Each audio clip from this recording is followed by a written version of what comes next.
So hi mga ka-PG, welcome back to my channel. And for today's video it's ambush time with the king of talk, Melmar! Hi! The king of talk pala. Yan, kung may Boy Abunda, may kami. King Abunda. Ah. Ha? Ibo pa rin yan ako kinakuha na.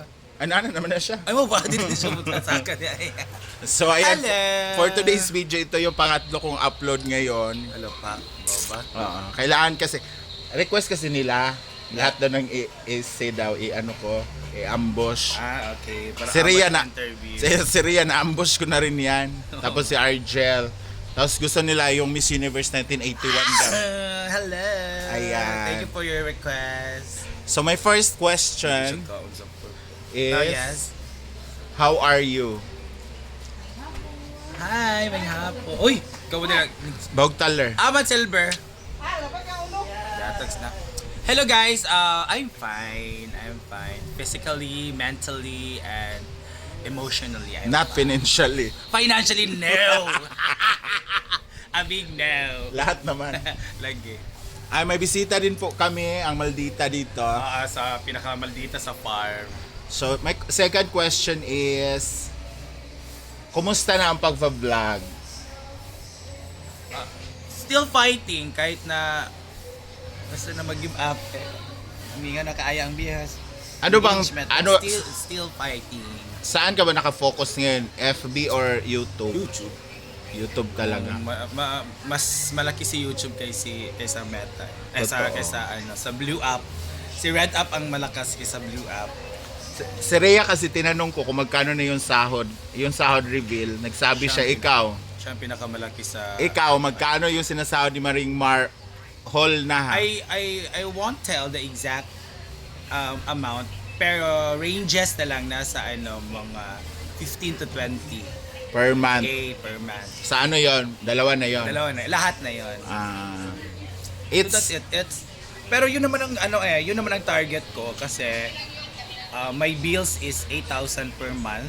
So meron pa akong matitira. matitira for pamasahe o lang Daily ulam, consumption. Oh yes, our daily needs. So enough naman siya. Enough naman din siya. Pero yung mga sometimes kasi meron tayong mga instant needs ay instant wants bitaw na parang itong hindi na ito mabili kasi alam mo kulang sa budget, hindi na pwedeng galawin yung naka-budget na pera kasi kung gagalawin mo yon nga ka talaga after darating ng mga days.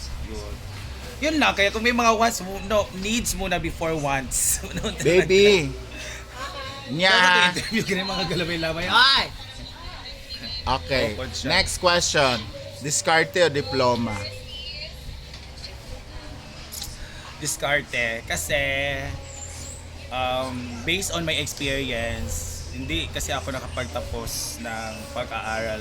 Pero college level ako. So mga 3 years in college lang or 2 years. Kasi sa panahon namin napakamahal. Kaya hindi ako nakadiploma. Pero diskarte talaga sa buhay.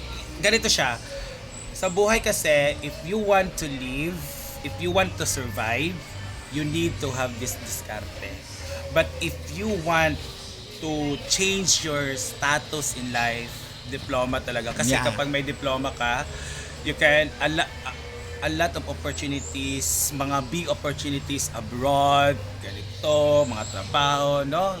If you want to change the status of your life, diploma. Pero ako ngayon, pinapili ako diskarte talaga to survive sa buhay. Yun ang akin. Oh, career or love life? Career, kasi if you have career, yung makaka-love life ka. Kasi Kasi may pera. panggastos ka na. Oh yes, di ba? May pang ka na kang ganito. Kasi it's reality. I really don't believe na yung saying bita sa Bisaya na bahalag saging basta loving. I don't really believe on that. Kasi if you want a relationship or love or relationship talaga, gagastos ka talaga. No, hindi talaga ganda lang, hindi pwedeng katawan lang. Gagastos talaga kayo. So kailangan talaga career. Kailangan career para may panggastos. Lights off or lights on? Kung ako lang mag-isa, off. Kung may partner, on. Ah, talaga? Yes, I want to see everything. Oh, To totoo. see, yes. Let's on. Gusto ko makita talaga kasi para ma-imagine ko kung wala na siya. Kung, siya pala yung ganito ganyan. The color, the shape, parang ganun. The size, kailangan talaga lights on. Next is matangkad or ka-level mo lang? Ka-level lang. I don't want matangkad. Ka-level lang kay. Kapoy matangkad, maka-stiff neck, maka-anak ka pa.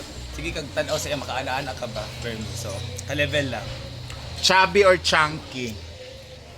What's chunky? Yung bato-bato. No, I don't like that. Gusto ko may maano ako, na ako'y makumot. Ayun, hindi ako, wala akong fantasy sa chunky. Pero hindi naman mas chubby Oo, naman siya, yung no? ano lang, may mahawakan. Malaman. Oo. Malaman. Ano, may bahok sa kilikili or makinis yung kilikili? Meron. I want meron. Wala, pareho tayo. Kasi parang, asan mo itong di panghuhugan na wala na? Kasi kung wala kayo marang magkalbo ako. Kung ganun, meron. Chocolate or happiness? Chocolate. Kasi if you eat chocolate, you will gain happiness. Taray mga sagutan ni very practical. Kasi kung no? happiness lang, wala di ka makakuha chocolate. Province life or city life? If you want to tawag nito ano yung kalma lang sa buhay, province life talaga. Pero kung gusto kag trabaho everyday andyan dito city, pero prefer ako sa province life. Ilog, dagat? Dagat. Kasi maraming creatures sa dagat compare sa ilog. Dagat kasi Doon ka nag-umpisa, di ba? ano din, nakagagamot ang dagat. Sa mga Sipon, mga kagid-kagid. Tanan-tanan. Yun. Wants or needs? Needs talaga. Tsaka na yung wants. Kasi yung needs, yung daily na kailangan natin to survive. Yun talaga ang needs. Coffee or tea? Coffee, I don't want tea. Hindi ako nasasarapan sa tea. Coffee. Ayaw mo ng tea? We. Tea. Ay!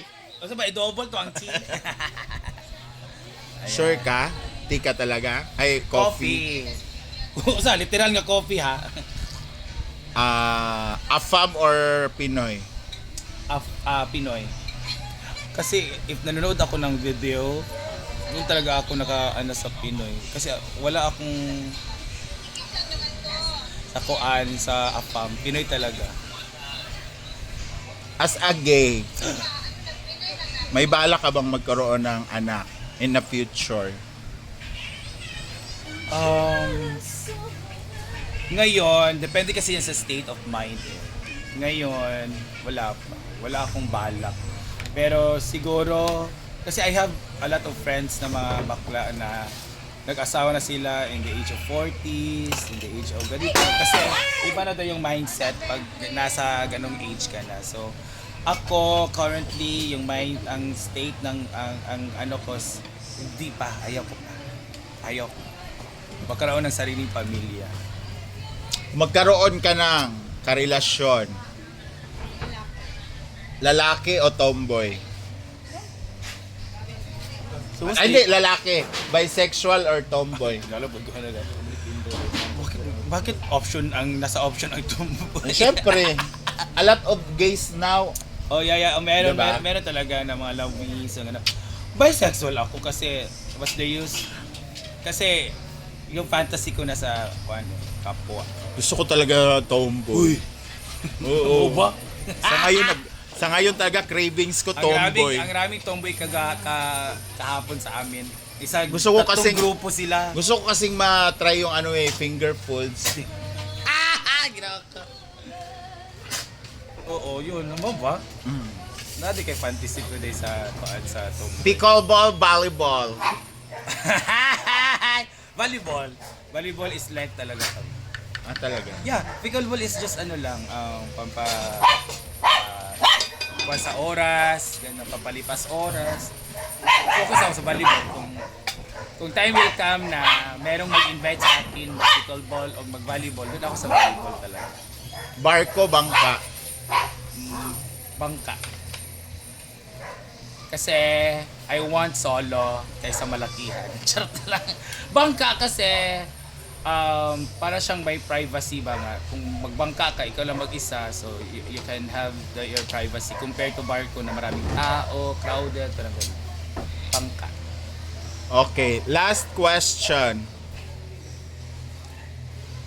Nalulunod yung bangka. Tatlo kayo doon. Sino ang sasagipin mo? Brenda o Argel? I will save myself first. Why?